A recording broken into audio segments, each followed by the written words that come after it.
Bien, je vous guide un petit peu pour l'exercice sur le périmètre. Donc le périmètre, normalement c'est une révision, vous l'avez peut-être vu l'année dernière.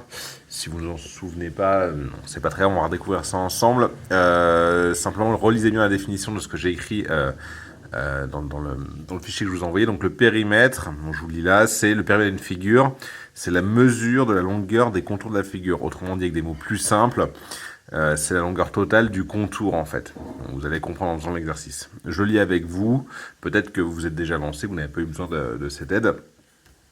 Donc voici le plan du jardin de l'école composé de 4 massifs et de 2 allées. Donc vous avez un plan du jardin, les 4 massifs c'est les 4 parties où il y a de l'herbe, des fleurs, là vous n'avez pas le droit a priori de marcher, et les 2 allées qui sont ici. Alors il y a des indications de mesure, 1 mètre, largeur de l'allée, 3 mètres c'est ici, 5 mètres c'est ici. Alors on pourrait penser qu'il manque plein d'informations, mais non, il manque absolument rien. D'ailleurs, la première question en fait, justement, on vous la pose pour que vous réalisiez qu'en fait vous avez toutes les mesures.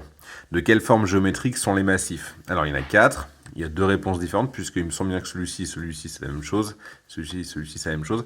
Et donc du coup, en réfléchissant bien, vous allez trouver les mesures qui manquent. Par exemple, ici, ça c'est un quadrilatère à 4 côtés égaux, je vous dis pas la réponse. Si ça fait 3 mètres, ça fait 3 mètres, 3 mètres, 3 mètres. Donc du coup, vous trouvez ça, vous trouvez ça, vous trouvez ça grâce à ça, etc. Donc en fait, il vous manque absolument aucune mesure. Et vous n'avez pas besoin de mesurer, hein, d'imprimer ni de mesurer directement sur le... Enfin, vous observez le schéma, ça suffit. La question B. Enfin pardon, il y a une petite phrase à lire entre les deux. Les élèves veulent installer une bordure en bois autour de chaque massif. Alors j'imagine qu'ils veulent empêcher les enfants d'aller marcher sur les fleurs ou sur l'arbre, donc du coup ils mettent une bordure en bois. B. Quelle longueur de bordure devront-ils prévoir pour chaque massif? En fait, vous avez 4 réponses à donner.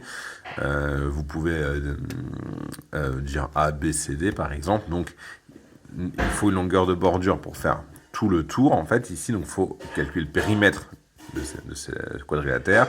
Même chose ici, même chose ici, même chose ici. 4 réponses à donner. En fait, vous calculez le périmètre. C'est quelle est la mesure du périmètre de ce jardin? Donc c'est l'ensemble du jardin, c'est tout ça. Vous faites un calcul, hein, il y a plusieurs façons de le faire. Donc le périmètre c'est hop, hop, hop, c'est la longueur du contour. D, elle est un petit peu plus embêtante, mais elle est intéressante. Quel est le périmètre total des allées? Donc en fait, les allées, là, ça forme une sorte de croix. Il faut imaginer qu'on voudrait, si on avait, je sais pas, une petite fourmi, là, qui faisait un parcours comme ça, tac, tac, tac, comme ça, ce parcours-là, tout le tour, jusqu'à revenir à son point de départ, on voudrait savoir quelle longueur elle a parcouru. En fait, ça revient à calculer le périmètre de cette forme géométrique qu'on va appeler une croix. Vous pouvez soit tout calculer dans l'ordre, soit vous pouvez regrouper les longueurs qui sont identiques. Par exemple, le 1 mètre, on va le retrouver plusieurs fois, le 3 mètres plusieurs fois, le 5 mètres plusieurs fois, etc. Voilà, si vous avez des questions, vous pouvez éventuellement envoyer un email, j'y répondrai dès que je peux. Bon courage.